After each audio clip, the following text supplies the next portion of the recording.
Hi guys, it's Miss Hazel, and in today's video we're going to be learning about how to hold scissors, how to use them, and some tips and tricks if we're having difficulties with how to use scissors. So first things first, how to hold scissors. So we get our thumb and we call our thumb our captain, and our captain sits on top of the scissors, and our two fingers, so our peace fingers, go to the bottom. So thumb on top and our peace fingers go to the bottom, and that's how we cut. So kids who have difficulty making sure their thumb is on top and they go like this, something you can do is put something under their underarm, so a piece of paper or anything, put it under there, and when they are cutting, it ensures that the thumb is on top when they're cutting. So the first steps to cutting is not actually straight lines on a piece of paper. What I like to do is I like to get Play-Doh or putty or even pieces of fruit like bananas or apples or strawberries, and I get kids to just cut out anything and try to find the natural motion of how to cut, not where to cut, so just like the opening and closing. So I just get Play-Doh and get them to cut the Play-Doh, and oops, and even fruit peels. I have mandarin peel right here. They can just even open and close, get the feeling of what the opening and closing feels like. Once they get the hang of that, then you can go onto paper and get them to snip on paper, so you can draw some darker, thicker lines with permanent marker. I have this activity, so you cut and you stop at the pirate. So let's try that.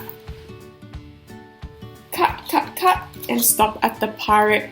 If you notice, my thumb is on top as well. So both my captains, so both my thumbs are the captains of my hand.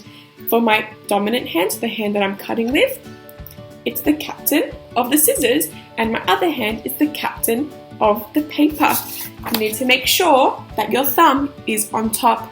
If all my other fingers are on top, I can chop my fingers off. But if my thumb is on top, that means I have better control of my paper because I get to move my paper around. If my fingers are on, I don't get to move it that much. So let's start chomping away. Chomp, chomp, chomp, chomp. Once kids get the hold of doing lines and just snipping, you can teach them to maneuver paper.